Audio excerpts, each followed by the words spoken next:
안녕하세요. 오늘 강의를 시작하도록 하겠습니다. 네. 그동안 하락이 나스닥이 제일 컸거든요. 근데 어제는 한참을 올랐어요. 그전에는 다우만 오르고 나스닥이 막 떨어졌었어요. 어제는 나스닥만 오르고 다우하고 S&P 500이 내려갔어요. 이 이유를 알아야 되겠죠. 미국 10년 만기 국채 수익률이 전날보다 한 1.4% 정도 내려서 마감을 했어요. 그 전날은 최고 1.6%를 장중에 찍으면서 금리 발작이라고 표현해요. 발작? 예, 영어로 그냥 텐트럼을 그냥 번역한 겁니다.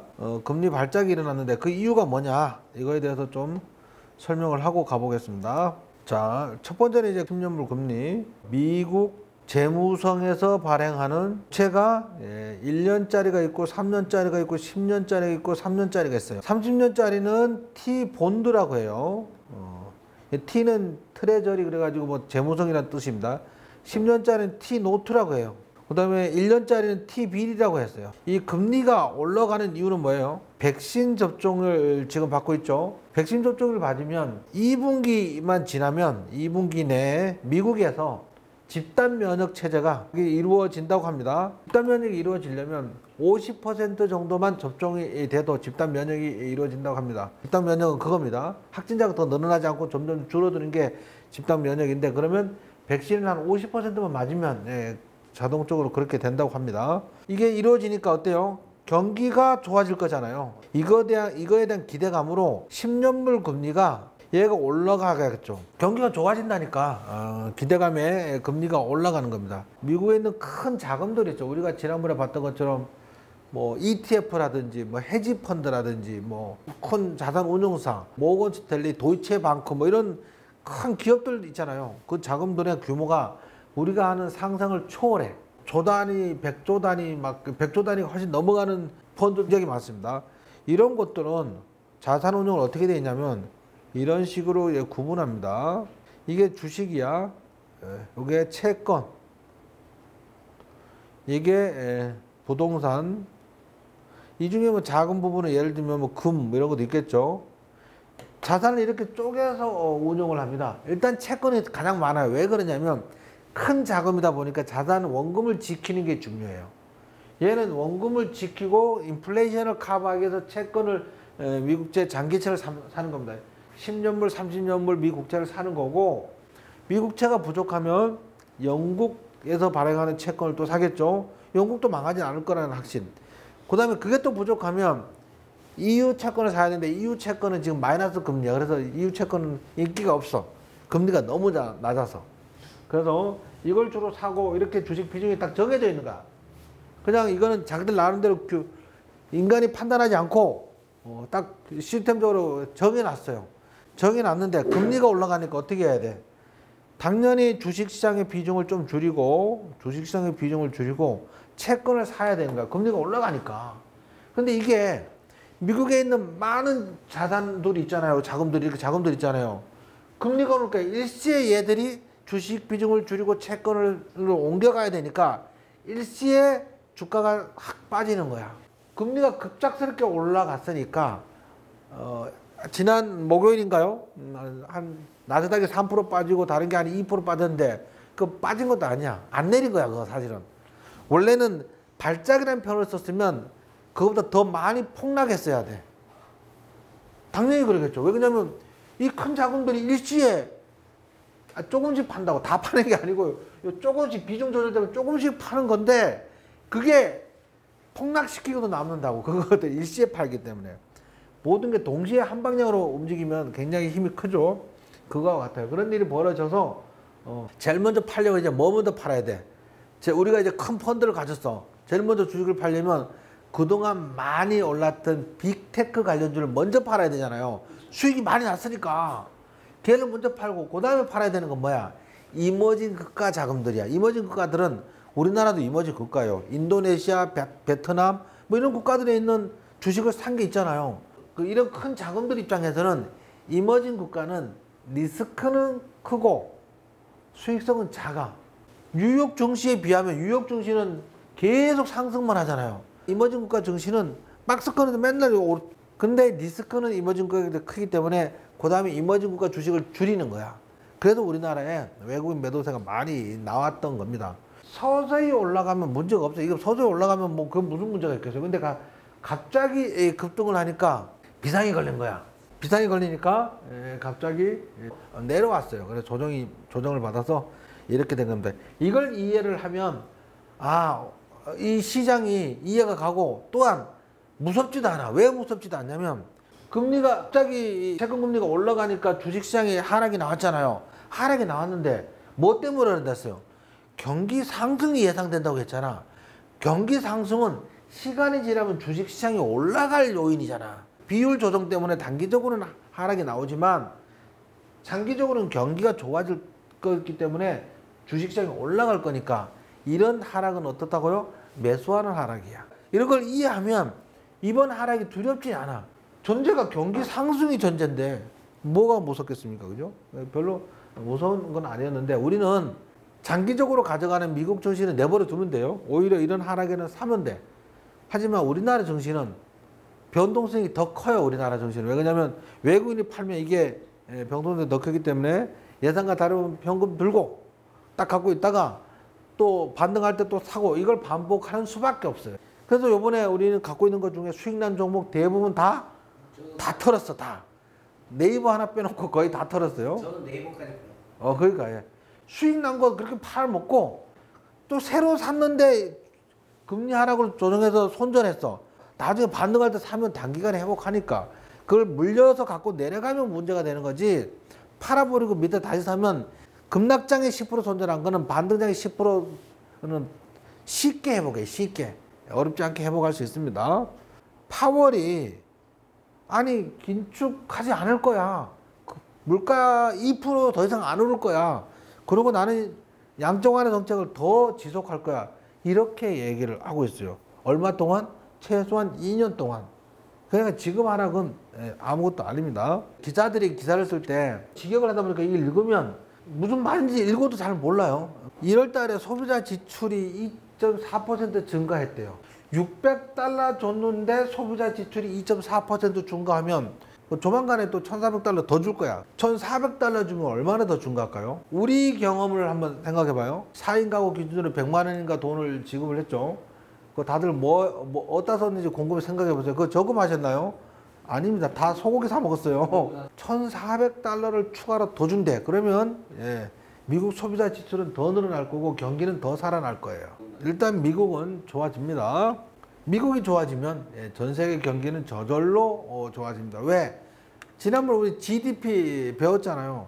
GDP 규모가 미국이 압도적으로 많고, 미국 GDP의 3분의 2 수준이 중국이었고, 그 다음에 3, 4, 5, 6, 2를 다 합친 게 중국보다 작았어. 미국에 비교하면 중국 빼면 나머지 국가들은 한 10국가를 합쳐도 미국보다 작아. GDP 규모가, 사이즈가. 그러다 보니까 어때요? 왜? 미국만 좋아지면 좋아지는 거예요. 세계 경제는.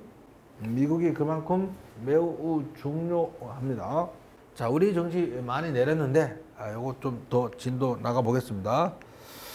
자, 잘 보세요. 외국인이 금리 발작 때문에 우리나라 주식을 많이 팔았고, 선물도 왕창, 돈 들어있는 거 왕창 팔았겠죠.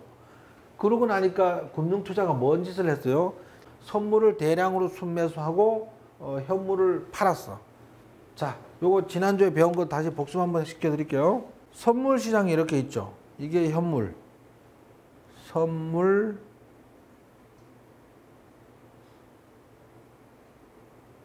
이게 현물. 현물은 주식시장이라고 그랬어요. 선물은 그냥 지수야, 지수. 뭐 물건이 있는 게 아니야. 지수를 미리 사고 파는 거야. 이론가가 있는데 문제가 생기니까 현물도 팔고 선물도 팔아버렸어. 외국인이. 왜? 달러를 확보하려고. 그러다 보니까 이 선물 가격이 내렸겠죠. 팔았으니까. 원래 이론가보다 더 내려버렸어. 이럴 때 하는 게 차익거래를 했죠. 선물을 매수하고 현물을 팔아. 현물을 팔아서 이 사이 거리를 맞추는 거야. 이 거리를. 그런 차익거래, 무위험 차익거래를 한 거예요. 무위험 차익거래. 그래서 선물을 왕창 사고 현물을 팔았던 거예요. 금융투자가. 금융투자가 주로 단타한다 그랬죠?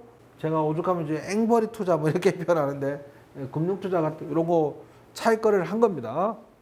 그러니까 이제 쉬워졌어요. 이거 펴보는 게 훨씬 쉬워졌어요. 그 다음에 걱정도 많이 안 드는 거죠. 이해를 하니까.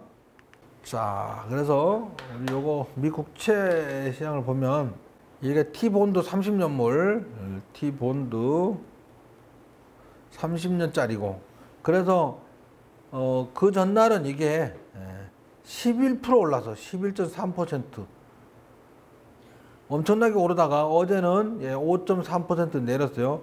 근데 이게 그 최고점 여기까지가 11% 올랐던 거고, 여기까지 이제 많이 제자리 회복해서 순간적으로 발작이 일어난 거죠. 회복해서 끝나고 이제 진정한 거죠, 진정. 이게 T노트라 그래, T노트. 10년짜리, 10년물 미국채. 요거는 트레저리라 해서 미재무석이라는 뜻이에요, 요것은. 그래서 얘가 장중에 14.4%까지 올랐어. 요게. 그러다가 좀 어느 정도 회복돼서 내려서 끝났겠죠. 그 다음에 요게 뭐 어제 마이너스 7.5% 내려와서 진정 국면에 들어섰어요. 그래서 15% 안에면 그냥 특별한 저거 없어요. 15% 안에 내려왔으니까 이제 진정 국면에 들어섰습니다. 이렇게 갑자기 막 급락하니까 문제가 됐던 거죠. 그러면 발작이니까 여지는 있을 수 있어요. 하지만 이렇게까지 크게 발작은 일으키지 않을 거야. 다시 한번 올라가도 이렇게 크진 않게 올라갈 수는 있겠지만, 이제는 더 이상 시장은 어떻게 하고 있어요? 예상하고 있잖아요. 시장을 예측하고 있으면 변화가 별로 없어. 예측 못하는 일에 벌어졌을 때 경기를 하고 텐트럼 발작을 하는 거죠. 코로나 백신을 이제 우리가 맞고 있는데 주요 국가를 100명당 접종자 수 이렇게 해서 국가별로 비교를 하는 거야. 국가별로 비교를 해놨는데 이스라엘이 일찌감치 80명 정도 맞아서 이스라엘은 집단 면역 체제가 이미 이루어졌어요. 그래서 가만 내버려둬도 코로나19가 안 늘어나는 거야. 이스라엘은 백신 저거 할 때 그 최대 촉보 기간 모사드까지 움직였다고 하거든요. 그 다음에 아랍에미레이트인데, 아랍에미레이트는 돈은 중동 국가죠. 돈은 많고 인구 수가 작아. 그러니까 이게 쉬웠어요. 달성하기 쉬웠어요. 어렵지 않았어요. 그 다음에 이제 유나이티드 킹덤, 영국입니다. 이거 유나이티드 킹덤, 영국도 발빠르게 움직였어요. 그래서 지금 상당히 접종률이 높아요. 그 다음에 유럽연합, 그 다음에 브라질, 칠레. 자, 요거는 뭐냐면 미국 주별 코로나19 백신 접종 현황입니다. 830만 도주, 텍사스가 520만 도주, 플로리다가 470만, 뉴욕이 390만, 일리노이주가 260만, 펜실베니아 250만, 오하이오 240만, 노스캐롤라이나 220만, 미시간 217만, 조지아 200만, 이렇게 쭉 이렇게 해서 열심히 접종을 하고 있어요. 접종을 하고 있고, 미국 내에서 100명당 접종 현황, 100명당 접종 현황인데 역시 2월 26일 기준입니다. 그래서 알래스카가 100명당 접종자 수가 제일 많아. 왜 그래요? 인구 수가 작습니다. 그 다음에 알래스카는 추워서 앵커리지라는 도시국가의 대부분 국민 80~90%가 모여 살아. 그래서 알래스카가 가장 많아. 100명당 접종 수는. 그 다음에 뉴멕시코 31, 사우스 다코타 29, 버지니아, 웨스트 버지니아 28, 노스 다코타 27, 커네티컷 26, 오클라호마, 옛날 서부 영화에 나오면 그 인디언들 막 나오는 그 지역이 오클라호마 같아요. 그 다음에 하와이, 뭐 니가 가라 하와이, 버몬트, 매사추세츠, 윈스콘신, 아리조나, 뭐 이렇게 해서 메인, 뭐 버지니아 뭐 등등등등 이렇게 백신을 1회 이상 접종한 사람 비율인가 봐요. 1회 이상 접종한 사람 비율. 알래스카 22%, 뉴멕시코 20%, 사우스 다코타 19%, 커네티컷 18%, 노스 다코타 18%. 노스 다코타, 사우스 다코타 감자가 많이 난다고 지난번에 수강생께서 말씀해 주셨던 기억이 납니다. 웨스트 버지니아 쭉 이렇게 막고 있죠. 백신 접종을 완료한 사람 비율. 백신 접종이 2번 맞아야 완료가 된다고 했죠. 2번 이상 맞은 사람 비율을 보겠습니다. 알래스카가 12%, 웨스트 버지니아 10%, 뉴멕시코 10%, 사우스 다코타, 노스 다코타, 오클라호마, 하와이, 우리가 관심 있는 거 쭉 내려와서 뉴욕주 관심 있죠. 우리 6.8%, 뉴저지, 뉴욕주 둘러싸고 있는 데 뉴저지예요. 7%. 그 다음에 인구 가장 많은데 캘리포니아 어딨냐? 여기 있다. 캘리포니아 6%. 자, 이렇게 해서 이걸 보면 뭘 느껴요? 미국에서는 2분기 내에 50% 이상 맞춰서 집단 면역 체제를 이루겠다고 하거든요. 이걸로 봐서 충분히 가능한 걸로 보입니다. 문제는 이제 우리나라가 문제죠. 우리나라가 백신 확보가 너무 늦어서 좀 다른 나라보다 한 3, 4개월 늦을 수 있습니다. 그래서 좀 걱정스럽습니다. 우리나라는. 이렇게 되면 이제 미국은 어때요? 경기가 살아나겠죠. 당연히 살아납니다. 그래서 백신이 이제 해결되니까 살아날 겁니다. 미국이 살아나면 전 세계 경제도 살아납니다.